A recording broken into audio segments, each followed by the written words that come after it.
தமிழக முதல்வர்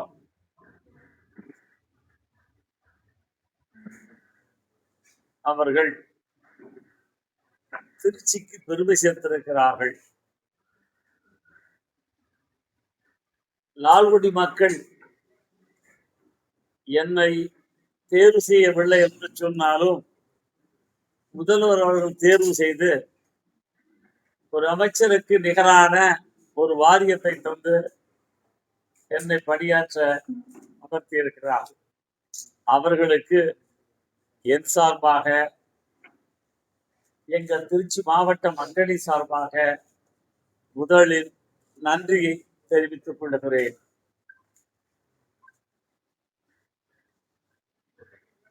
கிராமப்புறங்களிலே வேலை இல்லாமல் வறுமையிலே வாழக்கூடிய மக்கள் வேலை தேடி நகர்ப்புறங்களுக்கு வருகிறார்கள். அவர்கள் வருகின்ற பொழுது தங்குவதற்கு இடம் கிடையாது. ஒரு நிழல் இல்லாமல் புளிய மரத்தடியிலே அல்லது பிளாட்பாரத்திலே எங்கேயாவது ஒரு நிழல் கிடைக்கின்ற பொழுது அங்கே அவர்கள் தங்கி படுத்து உறங்கி வந்தார்கள். அவர்களுக்கெல்லாம் வீடு கொடுத்து அவர்களையும் மக்களோடு மக்களாக வாழ வைக்க வேண்டும் என்பதற்காக இந்த துறையை என்னிடத்திலே தாங்கி கொடுத்திருக்கிறார்கள்.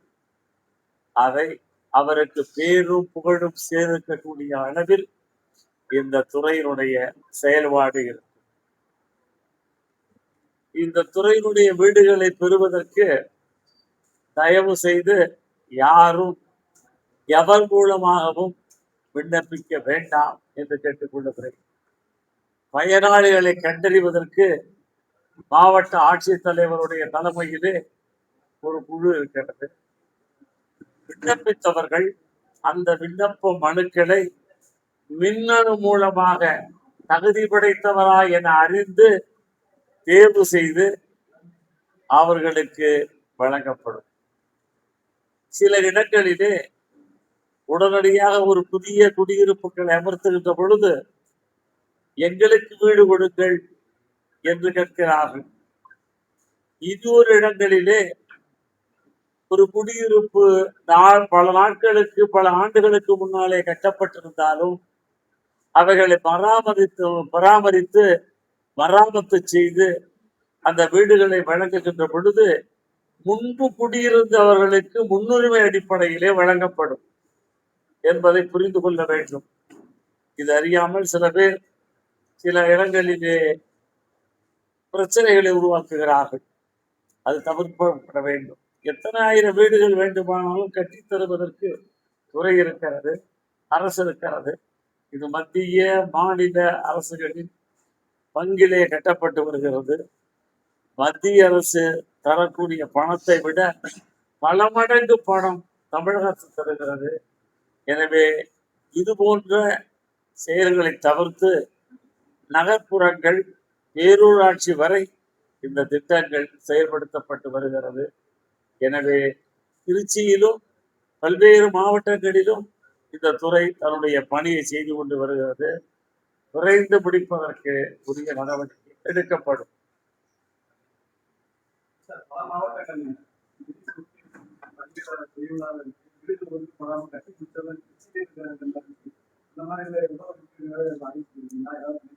நான் பொறுப்பேற்று 2 நாட்கள் ஆகிறது. நீங்க சொன்னவர் பிடித்து 3 இது பற்றி ஆய்வு செய்வதற்கு தமிழகம் முழுவதும் அதிகாரிகளை அழைத்து ஆய்வு செய்யப்பட்டு சட்டத்துக்கு உட்பட்டு நடவடிக்கை எடுக்கப்படும்.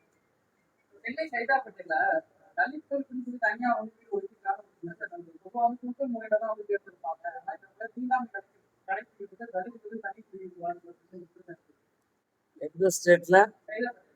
சைதாப்பேட்டை.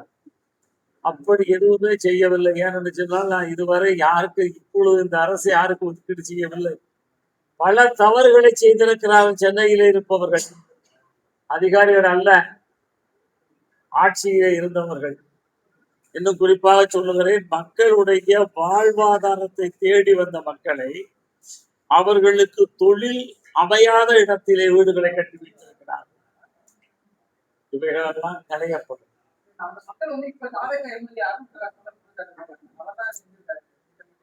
எப்படி சார் அவர் இன்னைக்கு எம்எல்ஏ திட்டமிட்டு இருக்க முடியும்? யோசனை இப்படி பாருங்க.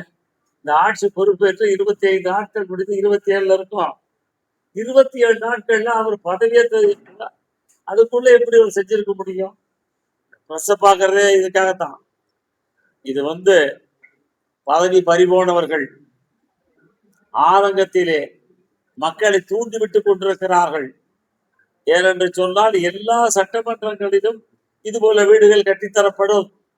அது குறிப்பாக சென்னை, மதுரை, திருச்சி, கோவை போன்ற பெருநகரங்களிலே இது கட்டி முடிக்கப்படும். அவர் ஒரு மாசம் கூட ஆகல, அவர் எப்படி ஒதுக்கி கொடுத்துட முடியும்? நான் தான் சொல்லும் பொழுதே ஒன்றை சொன்னேன். அவரை சட்டமன்ற உறுப்பினரோ அமைச்சரோ நானோ ஒதுக்கீடு செய்ய இயலாது. மாவட்ட ஆட்சித்தலைவரிடத்திலே அவர் தலைமையில் அமைக்கப்பட்ட குழு கணினி மூலமாக பரிசோதிக்கப்படும். அவருக்கு எத்தனை குழந்தைகள், யாருக்கு வீடு வாங்கியிருக்கிறார்கள், எவர்களுக்கு கொடுக்கவில்லை, அவர் இந்த வீட்டை பெறுவதற்கு தகுதி உடையவரா என்பதையெல்லாம் கணினி மூலமாக அறிந்து அவருக்கு ஒரு கோப்பை உருவாக்கி அவர்களுக்கு தான் தருவோம் வந்து கொண்டிருக்கிறோம்.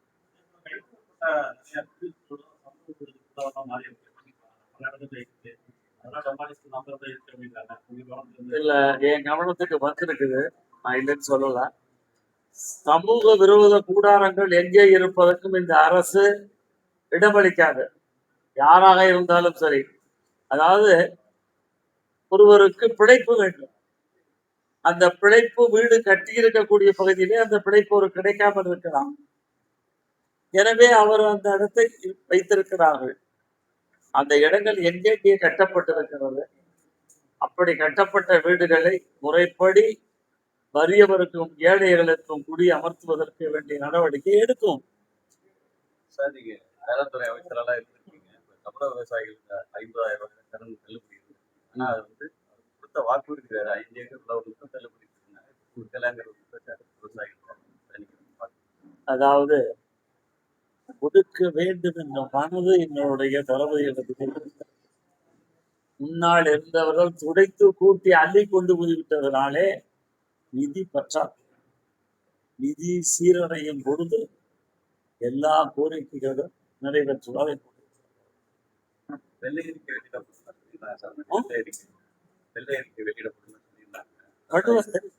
சொன்னதை செய்யக்கூடியவர் என்னுடைய முதல்வர்கள் செய்வார்கள்.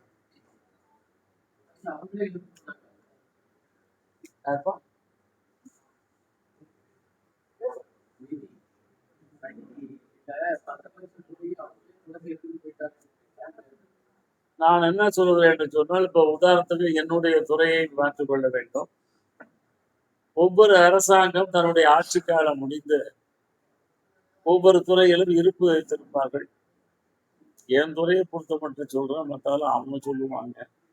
அண்ணாச்சி நல்லா கேட்டாரு, தொடர்ச்சி எடுத்துட்டு வீட்டுக்கள்ளி போவார முதலமைச்சர் உட்கார வச்சாங்க ஸ்டாலின. இல்ல ஒவ்வொருத்தரும் பொறுப்புக்கு வர்றப்ப சாக்கு பையோட போறாங்க. எப்படி எப்படி செய்யணுமோ அப்படியெல்லாம் செய்வார்கள் விஞ்ஞான ரீதியில.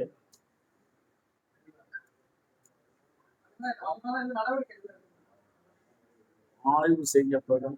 தவறு ஏற்பட்டிருந்தால் தவறுக்கு உடந்தையாக இருப்பவர்களும் அந்த தவறை உருவாக்கியது மீதும் நடவடிக்கை எடுக்கப்படும். இப்ப பேசுறதெல்லாம் என்னுடைய துறையை மட்டும்தான், என் துறை சார்ந்த செய்திகள் மட்டும்தான் நான் சொல்லுவேன்.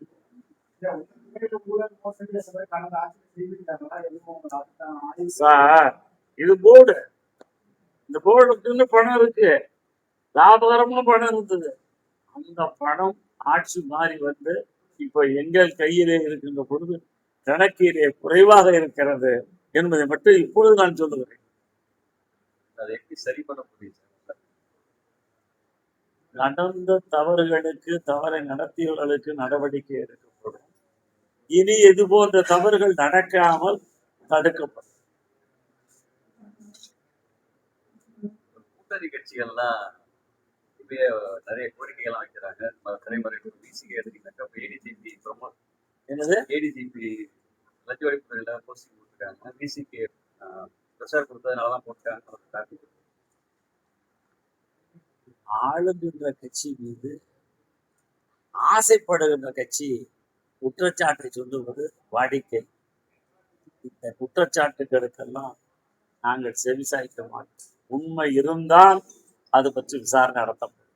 உங்க தலைவர் பிரச்சாரத்தப்ப வந்து இவங்க எடுத்து கொடுத்தது அதுதான்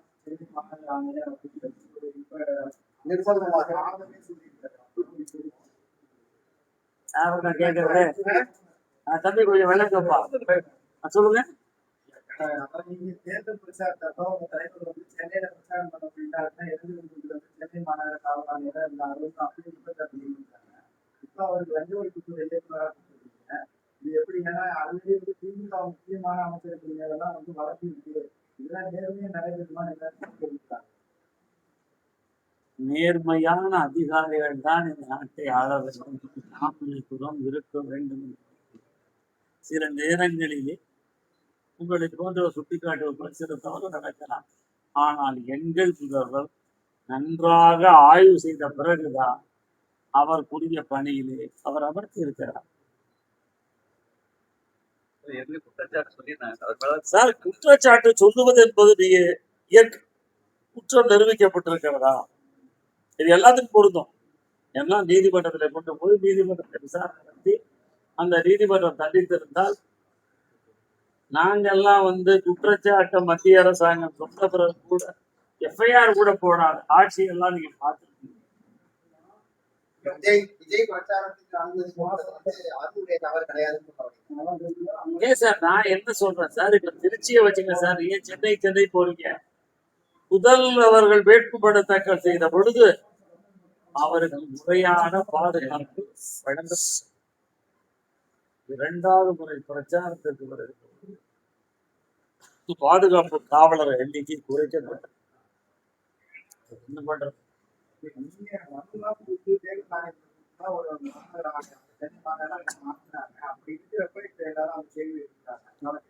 அதிகாரிகள் ஒரு பக்கமாக சாயக்கூடாது என்பதற்காக தேர்தல் ஆணையத்திலே மனு கொடுத்திருக்கும்.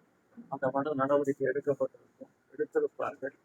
அதற்கு பிறகு உரிய விசாரணை எங்க ஆட்சி வந்தவர்கள் நல்லவர் என்று தெரிந்தால் அவரை பணியிலே அமர்த்துவோம். அந்த குற்றச்சாட்டுக்கு அவருக்கு சம்பந்தம் இல்லை என்றால் பணியிலே அமர்த்துவோம். இதுல என்ன தப்பு இருக்கு?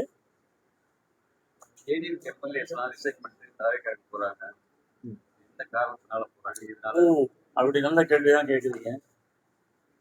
நாட்டுல வந்து எங்களுடைய தலைவருக்கு நிகரான நல்ல தலைவர் நாட்டிலே இல்லை என்று அவர்கள் அறிந்து கொண்டிருக்கிறார்கள். அவர்கள் வந்து சேருகிறார்கள். சேருவரை வேண்டாம் என்று நாம் சொல்ல முடியும்.